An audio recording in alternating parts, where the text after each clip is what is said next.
با نام یاد خدا و درود به روان پاک که فرستاده بر حقش محمد مصطفی صلی الله علیه و سلم و یاران خاندانش بود. مصاحبه خواهیم داشت با جناب دکتر غلامرضا احمدی، رئیس انجمن معلولین و معلولین نخبه ایران. سلام عرض میکنم دکتر غلامرضا.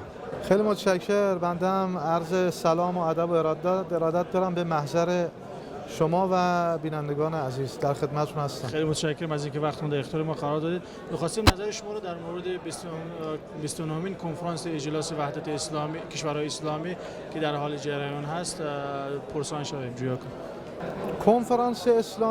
کنفرانس بین المللی وحدت اسلامی به اعتقاد من میتونه بهترین و مؤثرترین راه برای ایجاد اتحاد و ایجاد وحدت و همدلی و یکدلی باشه میان مسلمانان جهان. متاسفانه یکی از مشکلاتی که الان سر راه مسلمانان جهان قرار گرفته و باعث ایجاد شکاف عمیق شده، باعث ایجاد چالش شده در بین کشورهای اسلامی، به اعتقاد من نداشتن اون اتحاد واحد و یکپارچگی و همدلی بینشون هست. امروز چرا ما باید در این دنیا، در این جهان شاهد جنگ در کشورهای اسلامی باشیم؟ امروز چه اتفاقی در کشور سوریه داره رخ میده؟ چه اتفاقی در کشور یمن، در افغانستان، در مصر، در عراق؟ واقعا چه اتفاقی داره رخ میده؟ آیا باید در این کشورها جنگ به این صورت واقعا اتفاق بیفته؟ آیا بیگانگان باید به خودشون اجازه بدن که به حریم کشورهای اسلامی تجاوز بکنن؟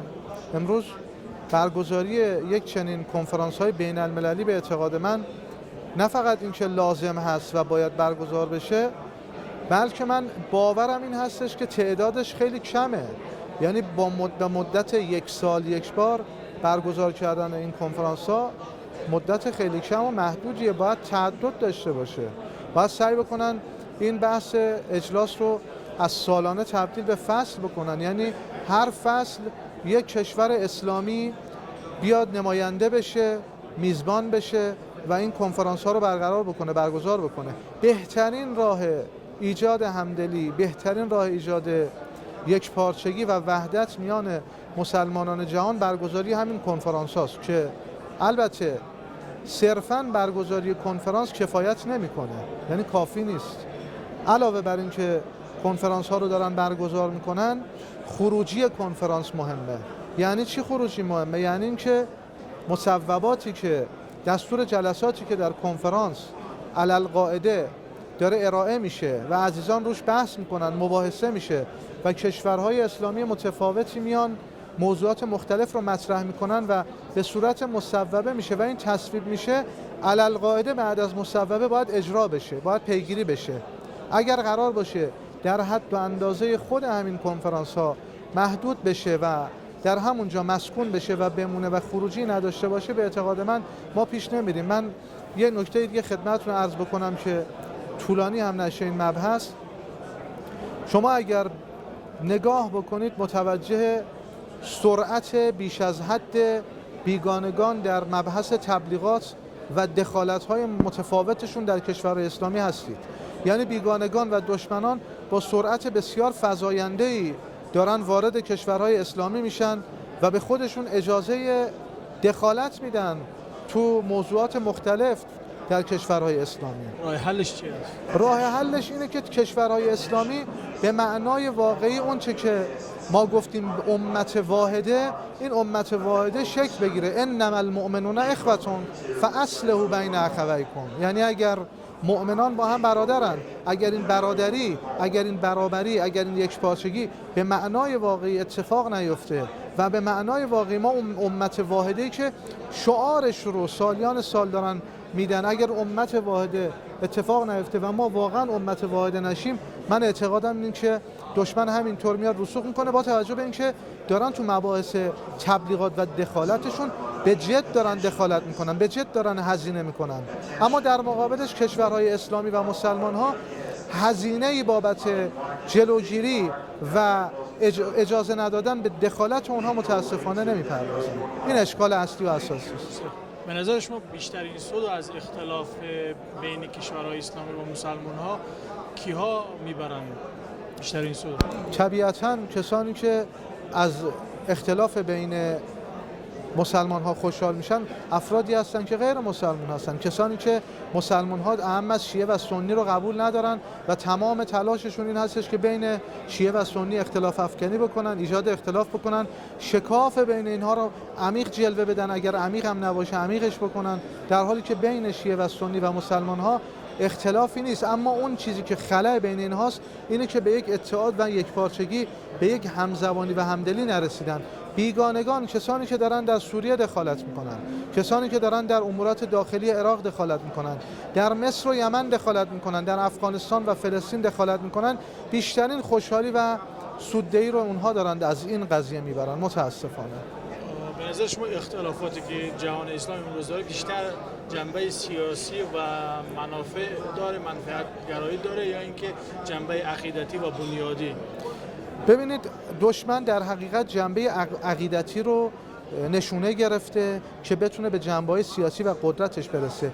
یعنی این دوتا توامان با هم هستن، مکمل هم دیگر هستن. یعنی هم جنبه سیاسی و جهانی و قدرت طلبی براشون داره و هم جنبه معنوی و مذهبی براشون داره. اما اون چیزی که مسلم هست، اینها آمدن از وادی مذهب و عقیده مسلمان ها اومدن نشونه گرفتن، اون بحث رو، اون مبحث رو دارن هدف میگیرن که بتونن بحث عقیدتی و مذهبی رو از پایه، از اساس، از بنیان مسلمان ها نشونه بگیرن، سست بکنن و ریشه اون رو قطع بکنن تا به اهداف سیاسی و قدرت طلبی خودشون دست پیدا کنن.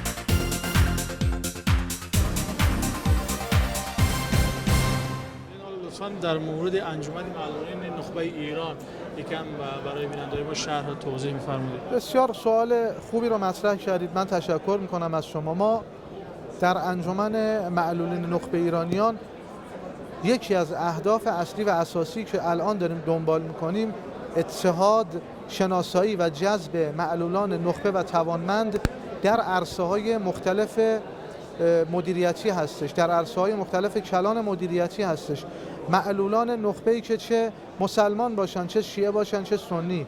ما در انجمن معلولان نخبه هم آمدیم این اتحاد رو فیما بین شیعه و سنی برقرار کردیم.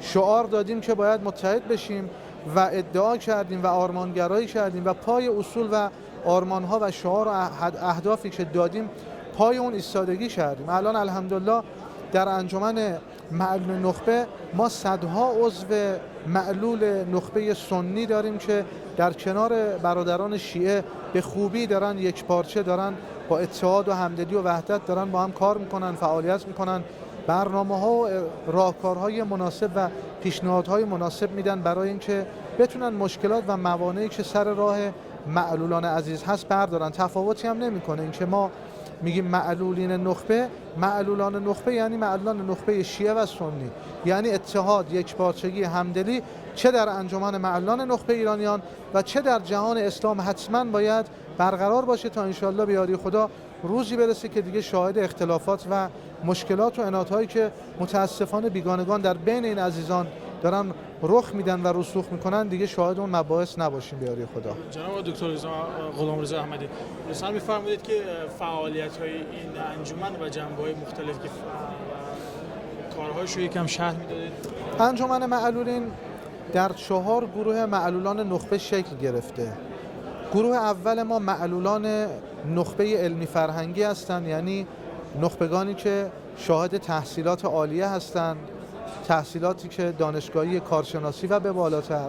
نخبگان هنری ما نخبگانی هستند که شاهد مدارج عالی هنری هستند، خطاط هستند، نقاش هستند، در سطح عالی دارن این مباحث رو دنبال میکنن. معلولان نخبه ورزشی ما عزیزانی هستند که ورزشکار و از ورزشکاران به نامی هستند که صاحب مقام و مدال هستند، صاحب رتبه بالا هستند، مانند نخبگان ورزشی پارالمپیکی ما. و دسته چهارمی که در انجمن معلولین نخبه عضو هستند و معلول نخبه محسوب میشن، عزیزان نخبه فنی حرفه‌ای ما محسوب میشن، یعنی نخبگانی که صنعتگران قابلی هستند، نخبگانی که در بخش خصوصی مدیر هستند، مسئولیتی دارن بخش خصوصی تولید و صنعت رو به خوبی اداره میکنن و خودشون در این حوزه و در این عرصه شاخص محسوب میشن.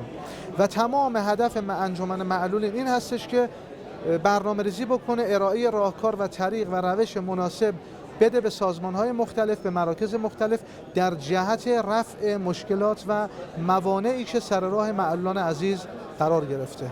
حالا بفرمایید، حالا مثلا معلولین کشورهای خارجی میتونن عضو این انجمن باشن و فعالیتی داشته باشن؟ بله، ما خدمت شما عرض کنم که اون دسته از معلولان عزیز که من عرض کردم سنی هستن و حتی ما معلولان مسیحی داریم. الان در انجمن ما عزیزان معلولان مسیحی هستن، حتی مسلمان سنی و شیعه از کشورهای خارجی. ما چند ده معلول نخبه رو عضو کردیم و بسیار بسیار عالی و پرکار و توانمند تو این حوزه وارد شدن و کارهای خیلی بزرگ و منسجمی هم انجام دادن. هدف ما از تشکیل این انجمن یک انجمن معلولین نخبه ایرانی و داخلی نبوده. عملاً ما هدفمون این بوده که به عنوان یک سازمان مردم نهاد بین المللی مطرح باشیم و به اعتقاد من این اتفاق از سال 85 که تأسیس شده تا امروز که بنده خدمت شما عزیزان هستم، این اتفاق به حول و قوه الهی به خوبی در جریان هستش. بفرمایید، این انجمن شما سایت آدرس داره که اگه بیننده‌های ما از کشور تاجیکستان یا کشور مختلف این مصاحبه شما رو، پیام شما رو دیدن، مراجعه کنن به شما؟ انجمن معلولین نخبه ایرانیان سایت داره. اگر همین نام رو عزیزان در کامپیوتر سرچ بکنن حتما میاره، میتونن استفاده بکنن. خدمت شما عرض بکنم ایمیل انجمن هم هست omana@yahoo.com. این ایمیل انجمن هست و اگر احیانا عزیزانی بخوان تماس بگیرن با شماره، اگر اجازه میخواید بفرمایید من شماره همراه هم بدم، 0930 252 60 65. این شماره بنده حقیر هست، مسئول انجمن، البته خادم معلولان عزیز هستم در انجمن معلولین نخبه ایرانیان. هر لحظه تماس بگیرن بنده تمام و کمال در خدمتشون هستم. من یه نکته هم خدمتتون عرض بکنم که بنده مشاور اجتماعی هستم در حوزه‌های معلولان، خانواده درمانی، اشتغال، ازدواج و جوانان هم دفتر مشاوره اجتماعی دارم، مشاوره میدم. عزیزان معلول هم اگر مشاوره تو این زمینه‌ها بخوان دریافت بکنن تماس بگیرن، بنده با جون و دل و تمام و کمال در خدمت عزیزان خواهم. خیلی متشکرم. میشه لطفاً یه بار دیگه اون شماره رو 0930 252 60 65. بنده احمدی هستم، خدمتگزار همه معلولان در سرتاسر جهان. خیلی محبت کردیم. ممنون از اینکه وقتتون در اختیار ما قرار دادید. سلامت باشید. خیلی متشکرم از اینکه این افتخار نصیب بنده شد و لطف کردین در خدمت عزیزان باشید. متشکرم.